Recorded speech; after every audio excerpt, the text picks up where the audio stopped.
Assalamualaikum, jumpa lagi Football United. Setelah di video sebelumnya gue bikin review ya soal pertandingannya, jalannya pertandingan seperti apa. Kali ini gue mau ngobrol ringan amatiran aja ya soal kaitannya tetap dengan pertandingan terakhir ya, di mana kita kalah telak melawan Liverpool 0-5. Gue pingin bikin ngobrol-ngobrol soal Ole Gunnar Solskjaer bagaimana. Soalnya ini kan pasti akan jadi komoditi hot lah ya di sosial media, antara Ole stay, Ole in, atau Ole out ya. Bagaimana gue melihat, ya again ya, ini subjektifnya gue aja ya, jadi jangan apa ya santai-santai aja ya, nggak usah baper-baper. Bagaimana gue melihat Ole Gunnar Solskjaer kaitannya dengan kekalahan tadi melawan Liverpool ya, yang merupakan musuh rival utama menurut gue sih ya dari Manchester United ya. Dan kekalahan tadi menurut gue bisa bilang hal yang sulit atau bahkan tidak bisa diterima dengan mudah ya, karena memang kalah di kandang sendiri ya kan, kalah melawan Liverpool dengan skor telak pula ya kan, dan dengan permainan yang tidak menghibur sama sekali ya, permainan yang buruk kurang lebih begitu ya. Lalu bagaimana gue melihat hal ini, apakah gue akan Ole out ya kan, atau masih Ole stay, seperti apa begitu.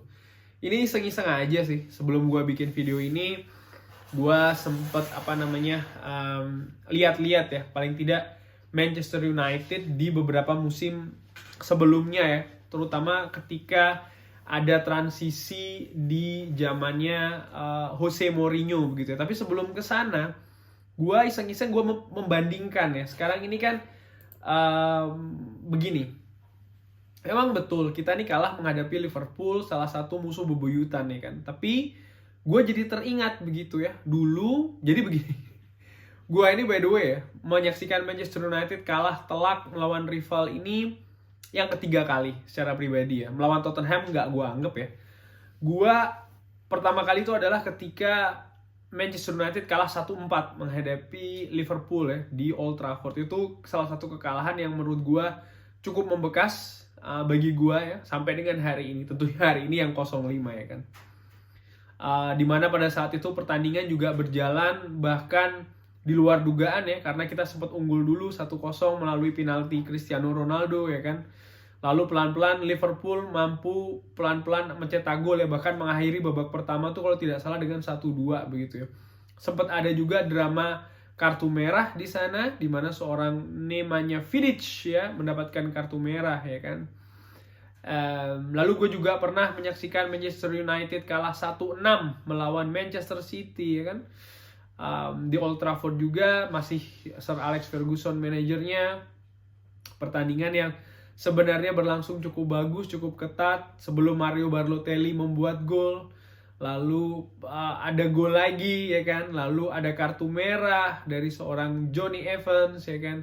Lalu seorang Darren Fletcher mengecilkan kedudukan, tapi Manchester United setelahnya justru tampil tetap agresif. Lalu Manchester City menambah gol ya, demi gol, satu gol, karena itu tadi Manchester United kekurangan pemain tapi justru tampil ofensif agresif ya, tidak meninggalkan siapa-siapa di belakang begitu. Jadi sampai dengan menit akhir bahkan Edin Dzeko masih mampu mencetak gol kalau tidak salah ya, 6 gol ke gawang David De Gea. Dan sekarang ya menghadapi Liverpool kalah 0-5 begitu ya.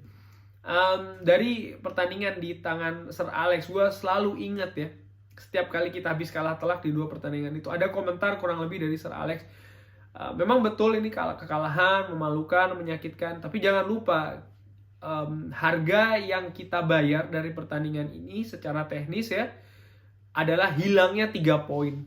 Itu saja sih, hilangnya 3 poin begitu ya. Apa sih arti 3 poin dibanding secara matematis, sekali lagi ya,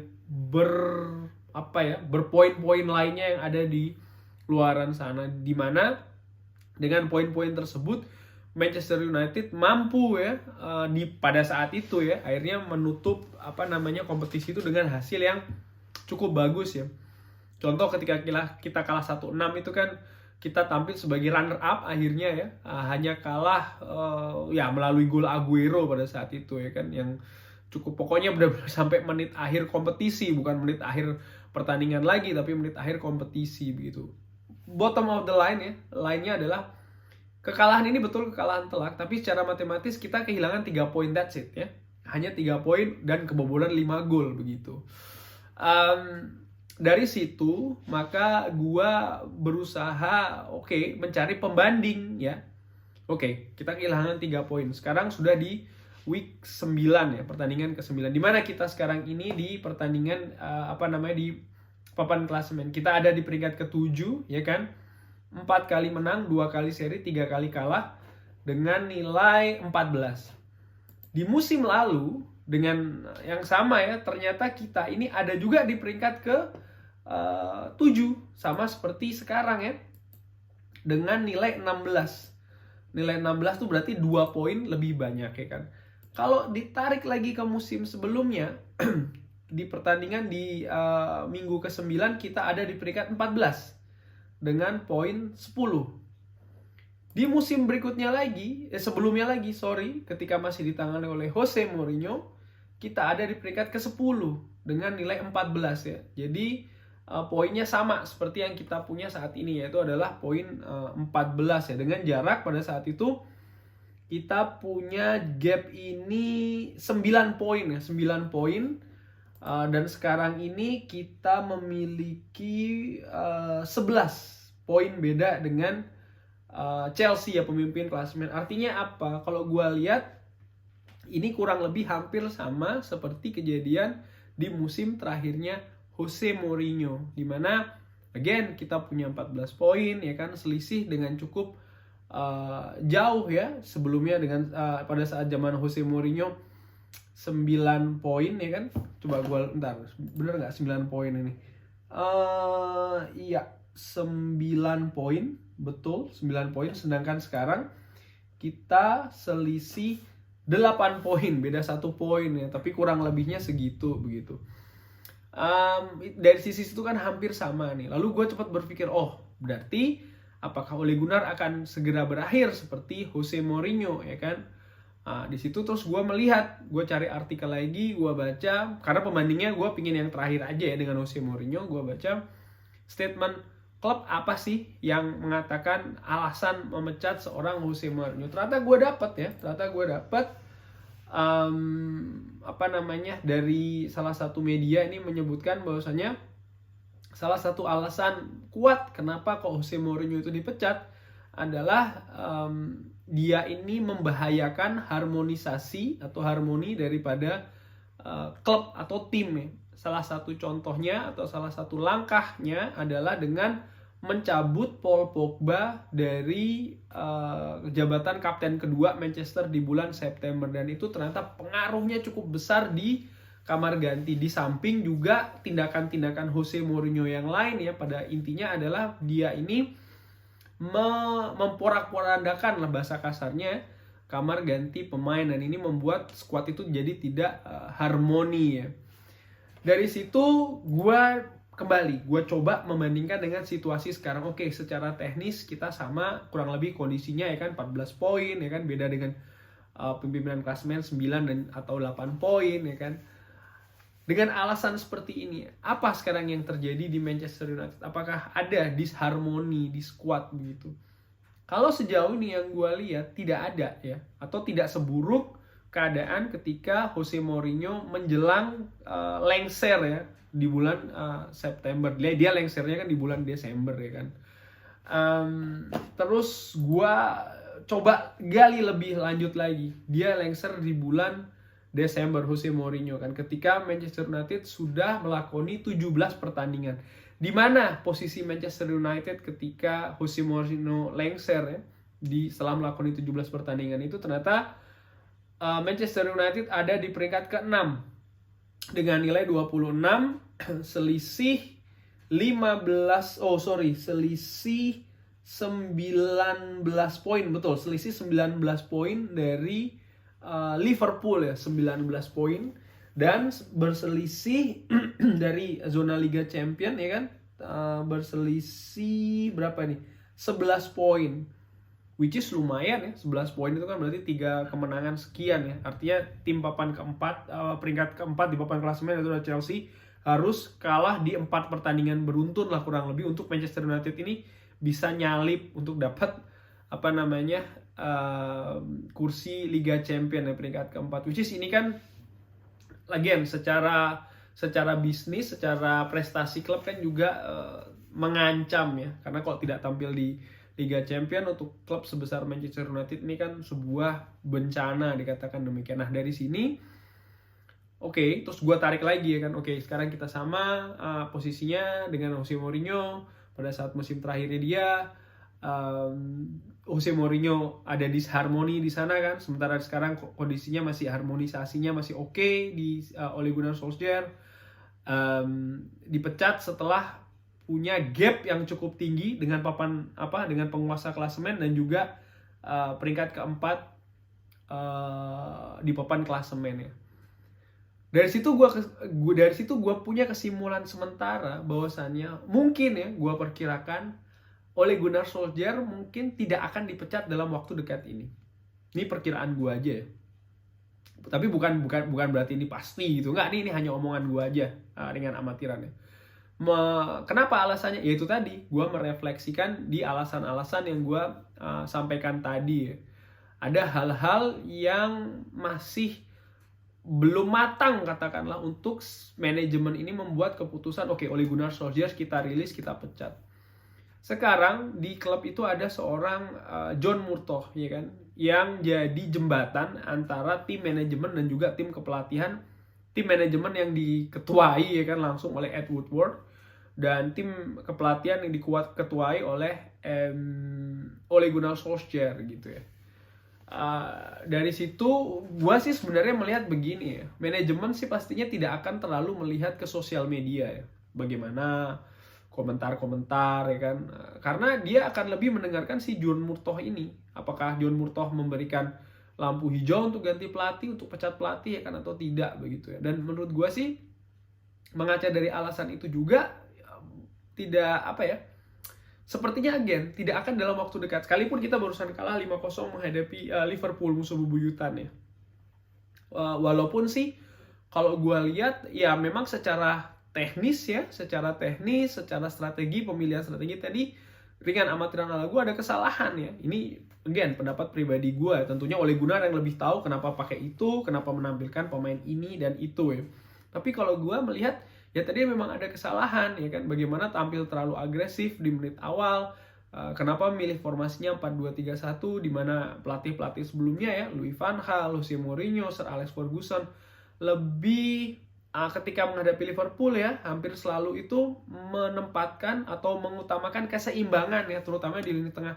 Bagaimana Sir Alex sering sekali menampilkan 5 gelandang bahkan ya, untuk mengimbangi agresivitas Liverpool. Tapi Ole Gunnar tadi di konferensi pers menjawab bahwasannya ya ini bermain di Old Trafford, kita Manchester United, kita tuan rumah, kenapa kita mesti ya setback atau tampil bertahan ya. Dia punya alasan, tapi dia bertanggung jawab kekalahan ini ya, yang telak ini begitu. Balik lagi, apakah Ole Gunnar akan dipecat dalam waktu dekat? Gue sih berpikir itu tadi ya, sepertinya tidak. Tapi sekali lagi kalau pada pertandingan ke depan ini ya, dia secara keterusan atau berterusan atau berkelanjutan mendapatkan hasil negatif, maksud gue begini, ketika besok Liga Champions kita kalah menghadapi Atalanta ya, di mana posisi kita akan terancam, dan di partai selanjutnya kita kalah lagi melawan Villarreal, bisa dipastikan sih menurut gue Ole Gunnar akan out. Ole Gunnar akan out dari Manchester United. Kenapa? Karena tidak ada progres. Tidak lolos grup Liga Champion menurut gue bukan hanya menunjukkan tidak ada progres, tapi juga sesuatu yang pastinya tidak disukai oleh manajemen klub ya, karena dari Liga Champions kan mereka bisa dapat banyak pemasukan dari sisi bisnis, di mana ini orientasi utama dari sang pemilik ya kan. Pun juga di Liga kita ada pertandingan menghadapi Tottenham Hotspur, setelahnya kita ada menghadapi Manchester City. Kekalahan menghadapi Liverpool, kalau kita lihat apple to apple dengan apa yang terjadi musim lalu ya kurang lebih hampir sama. Bedanya musim lalu kita kalah 2-4, musim ini kita kalah 5-0 ya kan. Sama-sama telak ya kan, sama-sama di kandang sendiri. Tapi ada satu hal yang penting juga dilihat ya. Kalau dari kekalahan ini berketerusan, menghadapi Tottenham kita kalah lagi, menghadapi Manchester City kalah lagi, berarti ada dua hal at least yang bisa dilihat ya. Nomor satu, tidak adanya bounce back ya, atau perkembangan setelah kekalahan menghadapi Liverpool ya. Secara teknis tidak ada perkembangan ya kan, sudah kalah terus, tidak ada pembelajaran. Dan nomor dua, bisa disimpulkan sementara kalau memang kekalahan ini berketerusan, maka Ole Gunnar Solskjaer sudah kehilangan tempat di ruang ganti. Karena apa ya, pemain tidak percaya lagi dengan dia begitu. Jadi ini benar-benar ada dua alasan yang teknis dan juga non teknis ya. Secara teknis berarti, again gue ulangi, tim kepelatihan tidak melakukan sesuatu hal perubahan yang menimbulkan perkembangan ya penampilan Manchester United. Dan sisi non teknisnya adalah itu tadi, ruang ganti tidak percaya lagi kalau Ole Gunnar di 2 atau 3 pertandingan ke depan ini berturut-turut mendapat kekalahan ya. Karena kalau gua balikin lagi ya, ketika zaman Jose Mourinho, kekalahan yang diterima di musim terakhir Jose Mourinho itu sebelum dipecat menderita 5 kekalahan ya, masing-masing menghadapi Brighton, menghadapi Tottenham, menghadapi West Ham United, menghadapi Manchester City, dan terakhir menghadapi Liverpool. Itu yang di Liga ya. Bagaimana performa Manchester United sekarang? Manchester United di Liga sudah menderita 3 kekalahan, ya kan? Masing-masing ketika menghadapi Aston Villa, Leicester City, dan juga menghadapi Liverpool ya. Kalau kita bandingkan sedikit apple to apple dengan musim terakhirnya Jose Mourinho, maka Ole Gunnar punya tabungan 2 kali kekalahan ya kan. Kalau dia mendapatkan 2 kali kekalahan, maka ya dia mungkin akan lebih besar peluangnya untuk out ya. Dan ini pun juga bukan sesuatu yang mudah bagi Manchester United. Kenapa? Karena ke depan ada Tottenham, kalau tidak salah pertandingannya away, dan pertandingan home melawan Manchester City, di mana Manchester City sekarang bersama juga dengan Chelsea kejar-kejaran dengan Liverpool. Artinya kualitasnya mereka hampir sepadan, dan ini harus dicarikan solusi oleh Manchester United, oleh Ole Gunnar Solskjaer secepatnya. Nomor satu yang harus dicarikan solusi adalah ini tadi, bounce back mental ya pemain.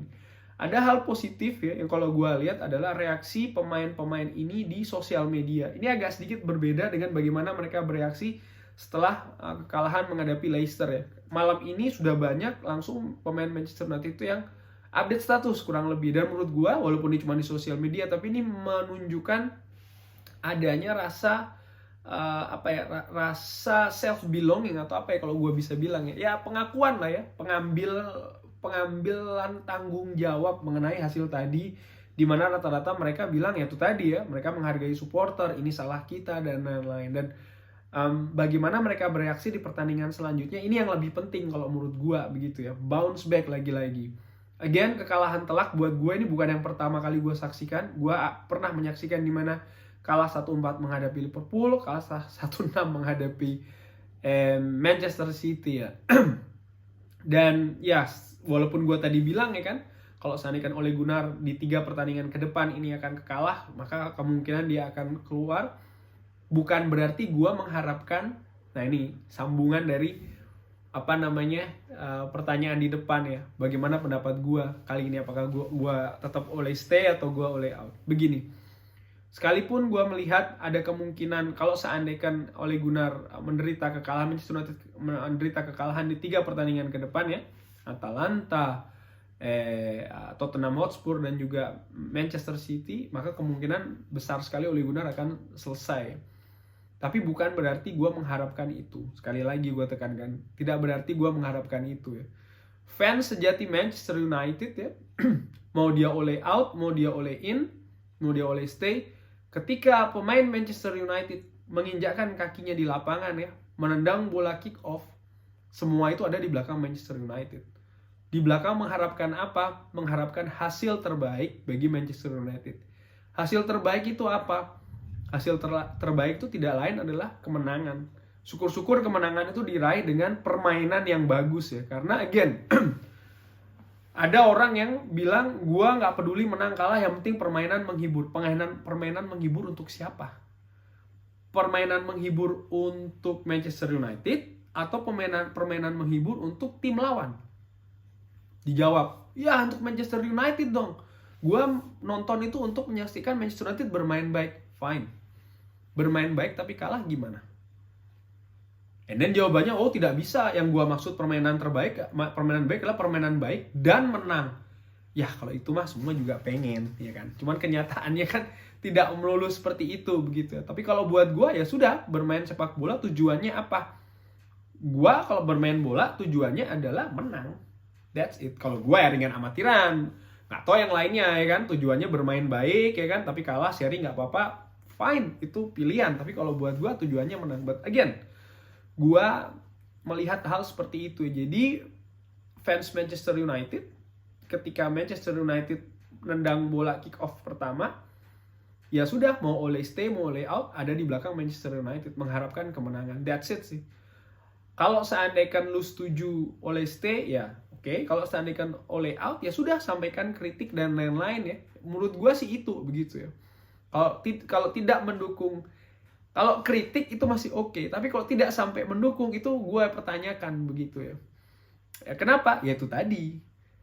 Kenapa tidak didukung manajernya, sementara manajernya kan ingin supaya timnya menang, ya kan? Itu saja sih kalau gue, simple as that. So, say that, ya kan? Dengan mengucapkan itu tadi, gue sih sampai saat ini, seperti gue tulis juga di Twitter ya, _footballunited. Kalau gue bangun besok pagi atau gue baca berita tidak ada Ole out, artinya tidak ada Ole dipecat oleh Manchester United, ya gue akan tetap Ole stay. Gue akan tetap mendukung Ole Gunnar Solskjaer, tapi dengan kritik. Saat ini kritik gue adalah yaitu tadi ya, gue melihat mungkin akan ada yang perlu ditambal di tim kepelatihannya ya kan, karena sisi defensif dari Manchester United ini cukup buruk. Dan ingat ya, tim kepelatihan itu punya